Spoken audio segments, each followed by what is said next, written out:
For hours, crews have been searching the Potomac for debris from the crash and for the remains of the victims.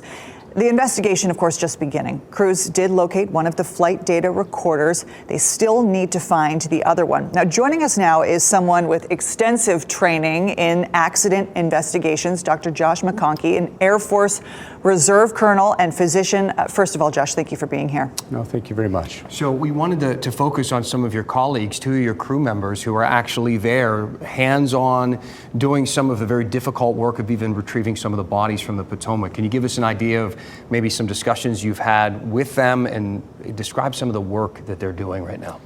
You know, as the recovery efforts have now, it's gone from rescue to recovery, and with that is kind of the more morbid task of trying to identify bodies, rescue bodies. I've talked with my members on the ground that have boots on the ground, and they've pulled several people from the Potomac, and they're obviously quite stressed right now. They're doing 24-hour operations, so they're rotating in 12-hour schedules, and it'll maintain through the night because they unfortunately haven't found all the bodies. So the water's like 35 degrees.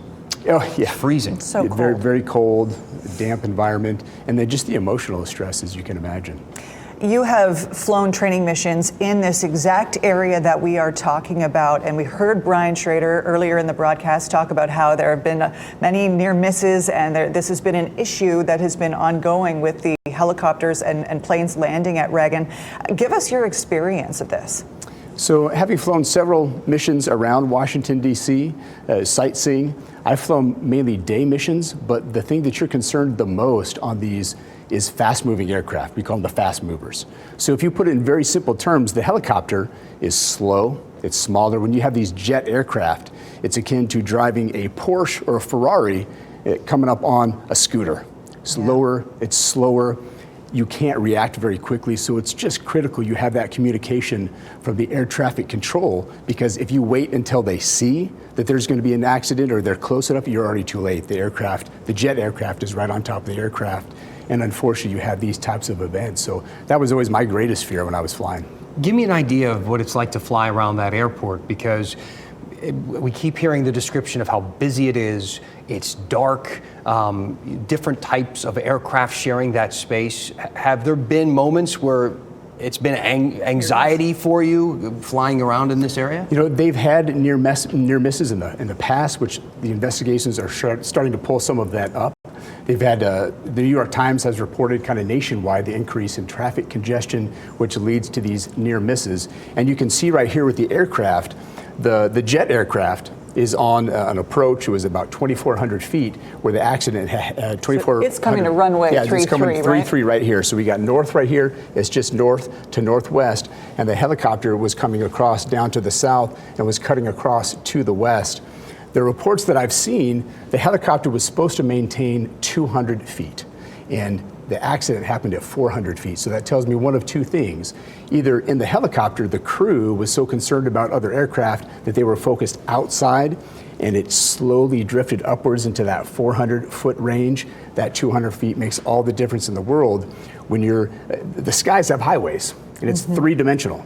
So if you are above the altitude by a couple hundred feet or 1,000 feet, you might as well be flying on the wrong side of the road. And how much time are we talking about going from 200 to 400? How long does that take in a helicopter? It can happen in a few seconds, 15, 20, 30 seconds. It's usually a slow drift. If it happens quickly, they can generally recognize that. But if they're so focused outside looking, those scanner duties, that was my job on the back of the aircraft as a flight surgeon, just constantly looking for other aircraft because those fast movers come so quickly.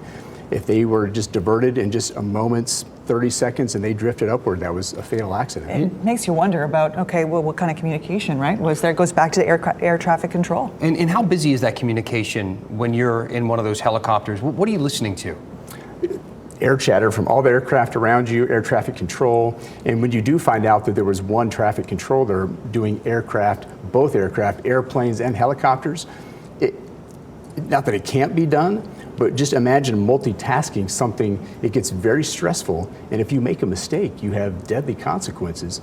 And in this instance, there was either some type of communication error or the helicopter didn't know that they were above 200 feet, but you lost 67 lives. Yeah, exactly. But let's talk about the technology inside the helicopter. And you had mentioned that the folks inside of the helicopter would have been wearing night vision goggles. How complex and complicated is just understanding your surroundings and awareness in those moments when you're flying at night? Everything is different at night. So the visibility is not as good, the depth perception is not as good, and they train hundreds of hours with these night vision goggles, so they're used to looking outside for tracking, and generally you'll have each eye focused, one in the cockpit, one outside the cockpit. So that's basically monocular vision as well, so that's how it affects the depth perception. Now, when you get fixated on the outside, it's very easy to lose track of things, and that slow drift may have led to that. The communications issues, so there's three, just with the multiple aircraft, the jet aircraft and the helicopters, that is a risk. Then you throw in the risk of the, just all the air traffic and the congestion on top of night. So there you have three high risk factors there. You put that all together, and that's how you get these type of accidents. Ending in tragedy. Josh, thank you so much. We always appreciate you coming in and lending your perspective. Thank you.